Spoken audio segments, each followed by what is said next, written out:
São 8h20. Silvestre já está na linha. Bom dia, Silvestre. Seja bem-vindo ao Programa Livre. Final de semana, amigo. Sexta-feira, sextou. E agora, só final de semana. Eu gostaria de a gente começar o papo nosso de hoje, Silvestre, recordando algumas matérias de xadrez que ontem, em função da entrevista da Velone, você não comentou. Que história é essa que mais de 200 prefeitos aderiram ao Vila Brasil, né? Para o Bolsonaro. Fala aí sobre isso dos prefeitos. Olá, Santana, olá, ouvintes, que nos acompanham aqui no Programa Livre de segunda a sexta-feira. Bom, Santana, há um movimento aí capitaneado pelo senador eleito Wilder Moraes, e ele encabeçou, juntamente com o Vitor Hugo e o governador Ronaldo Caiado, mas mais precisamente ele, é o seguinte: eles estão mobilizando todos os prefeitos a apoiarem aí Jair Bolsonaro no segundo turno, mas trabalhando como se fosse no primeiro turno. Então, eles montaram uma mega estrutura em frente à Assembleia Legislativa, ali logo depois do estádio de Serra Dourada, do outro lado da BR-153, onde fica o Ministério Público e também a Assembleia Legislativa, bem em frente, tem uma área muito grande. Montaram uma mega estrutura lá de movimentação. Ontem, por exemplo, teve várias primeiras-damas do Estado, ex-primeiras-damas, primeiras-damas e lideranças políticas reunidas lá em prol de Jair Bolsonaro, cada um, respectivamente, indo para os seus municípios trabalhar aí a reeleição de Bolsonaro. Então, essa Vila Brasil, foi inspirado pelo deputado eleito, o Gustavo Gaia, ele que foi o autor da ideia de montar essa chamada Vila Brasil. E a coordenação, entre outras coisas, está com o senador eleito Wilder Moraes, também do PN. Enfim, há uma mobilização, e pegando carona nisso, o ex-candidato ao governo de Goiás, Gustavo Mendanha, a partir de segunda-feira, ele vai rodar o estado aí, principalmente nas principais cidades onde ele teve maior votação, pedindo voto para Jair Bolsonaro. Eu conversei com ele anteontem, e ele falou que vai pôr o pé na estrada. Então, Gustavo Mendanha não deixou de fazer política e vai continuar fazendo política. Isso é um sinal de que, se Jair Bolsonaro for reeleito, obviamente ele terá aí um marco do poder nessa nova configuração aí de poder. Tem, de um lado, o governador Ronaldo Caiado, que também está apoiando, é um player importante, né? Mas tudo indica que lá na frente haverá um grande acordão aí, né? Está caminhando para isso. E o Vitor Hugo, como é que fica? O Daniel Vilela, por sua vez, também está trabalhando. Ele desmentiu aquele negócio que ele está apoiando, ia acompanhar a Simone Tebet, apoiar o Lula. Ele disse que não. Ele já desmentiu isso. Enfim, está uma nesse sentido. Alô? Opa! Ô, Silvestre, como é que ficou a situação do Vitor Hugo? De uma certa forma, ele está meio apagado aí nesse processo. Porque quem assumiu o protagonismo disso aí foi o senador Wilder Moraes, que está à frente, o governador Ronaldo Caiado, e, por incrível que pareça, o deputado eleito é o Gustavo Gaia. Então, até agora, o Vitor Hugo tem tido uma atuação muito tímida, eu acho, na minha avaliação, ou pelo menos que eu tenho. A não ser que ele esteja trabalhando aí nos bastidores, mas convenhamos, o capital político, quem detém mesmo é o Wilder Moraes e o governador Ronaldo Caiado. Essa é a verdade. Então, esses dois é que vão dar o tom aí dessa busca do voto do segundo turno. Não vejo de outra forma. Tá? É isso. Bom, agora para as notícias de hoje. As notícias de hoje, você o que destaca aí no hoje? Bom, eu abri a coluna para quem estiver interessado. Basta acessar o hoje.com, o portal de notícias do Grupo Hoje. Lá na coluna Xadrez, eu faço uma abertura sobre essa movimentação aí dos partidos estão tentando ir fusões, já se precavendo caso o Lula seja eleito. Esses partidos estão tentando aí se aglutinar em blocos para que a negociação não seja pulverizada. Ou seja, o próximo presidente, mesmo que seja Jair Bolsonaro, esses partidos ligados ao Centrão vão vir com muita, digamos assim, musculatura política. União Brasil começou uma tratativa aí com progressistas do Ciro Nogueira, mas por conta de rusga interna, principalmente do Luciano Bivar, que é o presidente, com Mendonça Filho, que a encrenca deles é lá em Pernambuco, ambos são de Pernambuco, e nessa eleição eles já começaram a se estranhar, já haviam se estranhado antes por conta do comando do partido, porque o Mendonça Filho era um dos próceres do antigo DEM. E com a fusão com o PSL, o Bivar acabou ficando comandando o partido e o dinheiro.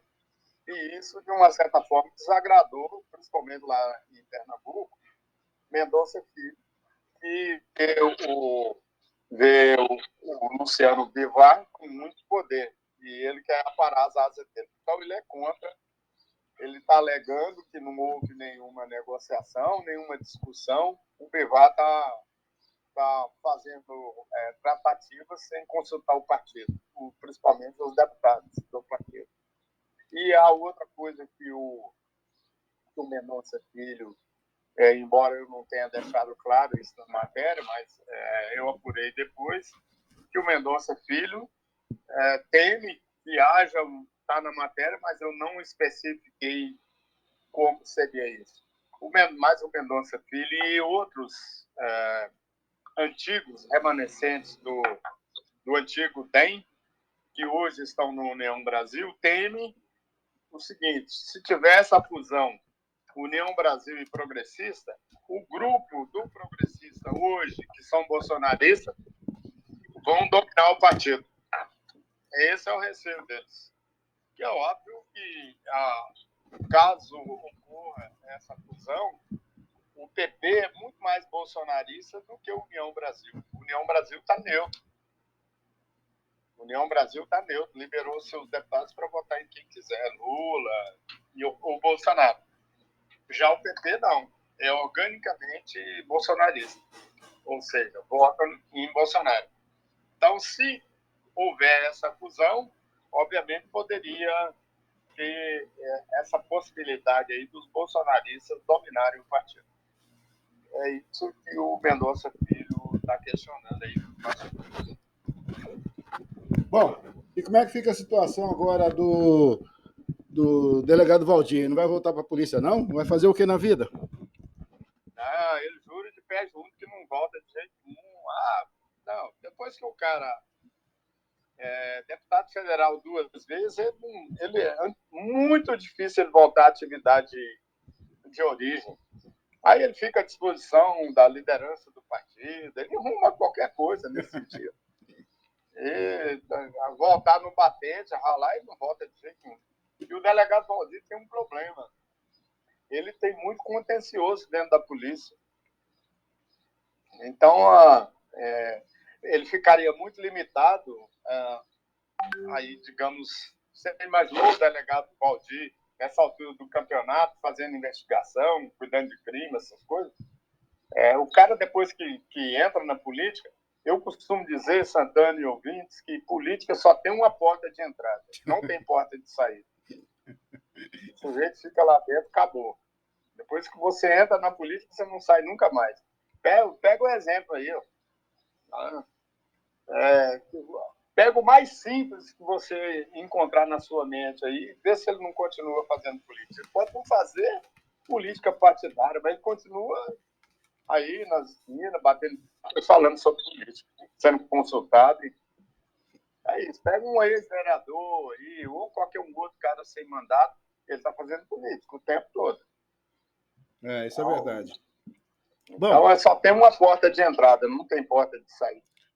Falar em porta de entrada, a rapaziada tá brava com a coluna, pô, porque você recebeu crítica aí dos Bolsonaro, dos petistas e tal. O que houve? Então, eu recebi vários ontem, e-mail, mensagem, falando que eu sou bolsonarista. Aí os petistas, mais da parte do PSOL, do PCdoB e do PT. A maioria são pessoas que me conhecem, amigos, e tudo, sabem do posicionamento.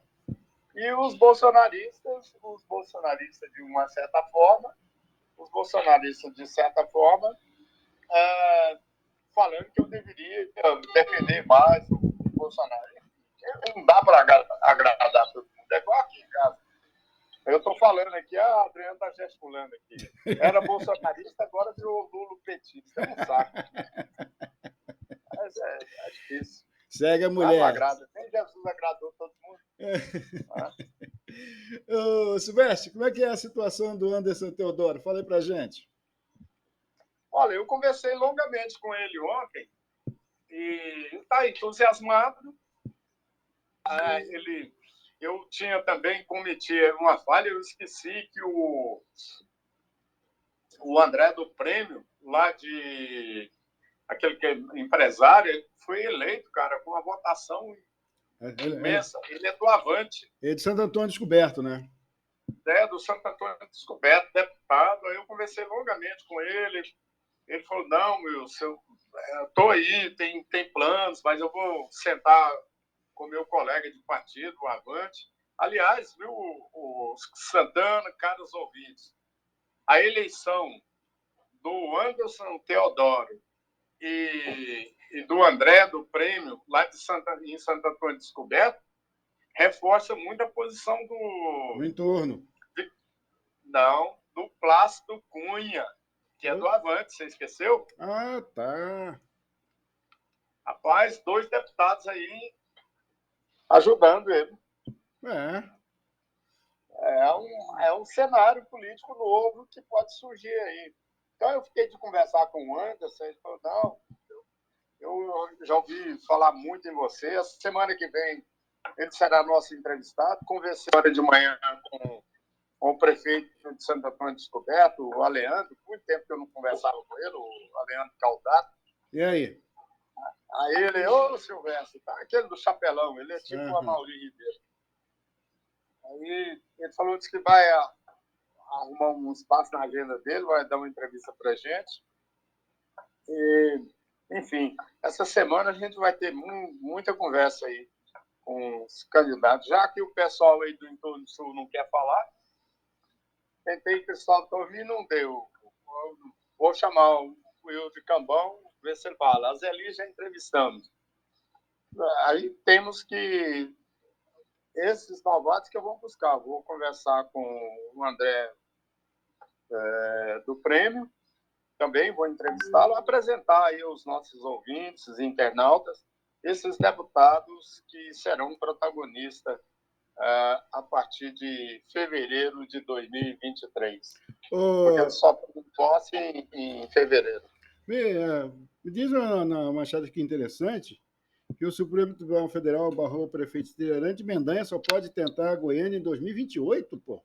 Por quê? Só 2028. Não pode nem a prefeita agora? Não. Nem o governador? Não, governador ele pode. Em pode, 2026 ele pode. Não, aqui está só de 2028. Não, é 2026. 2026 ele pode disputar o governo. Para prefeito, só 2028.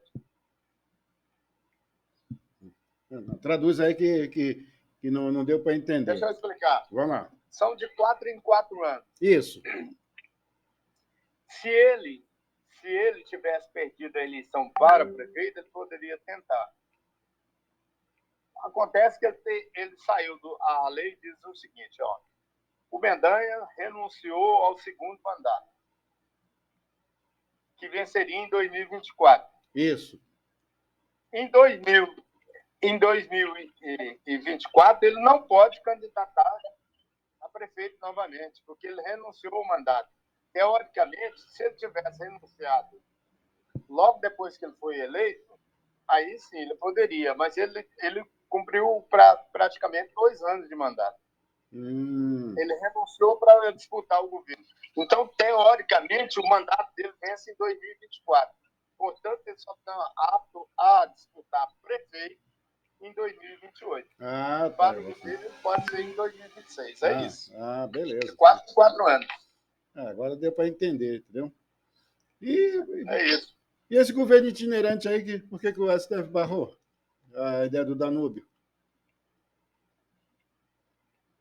Você fala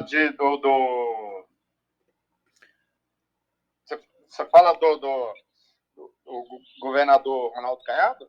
Não, o Supremo Tribunal Federal julgou o caso de repercussão geral, impedindo a figura de que consideram prefeito itinerante. Portanto, não pode político pleitear o terceiro mandato em municípios limítrofes ou no mesmo conglomerado da região. Ou seja, sim, agora eu não posso me candidatar. O Pablo não pode se candidatar para Ocidental?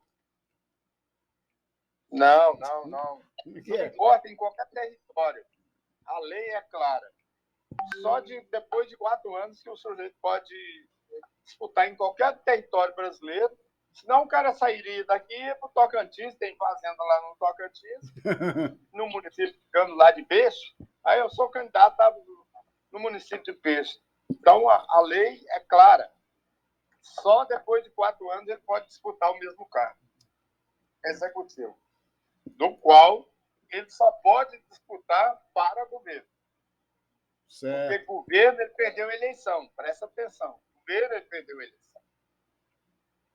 Para prefeito ele renunciou.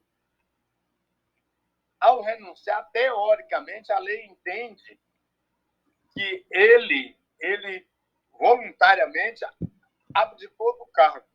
Mas, no ponto de vista jurídico, ele continua prefeito até 2024, na lei. Embora ele não esteja, ele tenha renunciado a isso. Ele renunciou ao cargo de prefeito. Mas o mandato de prefeito é 4 anos, não é 2 anos. Senão era fácil. O cara vai, eu vou...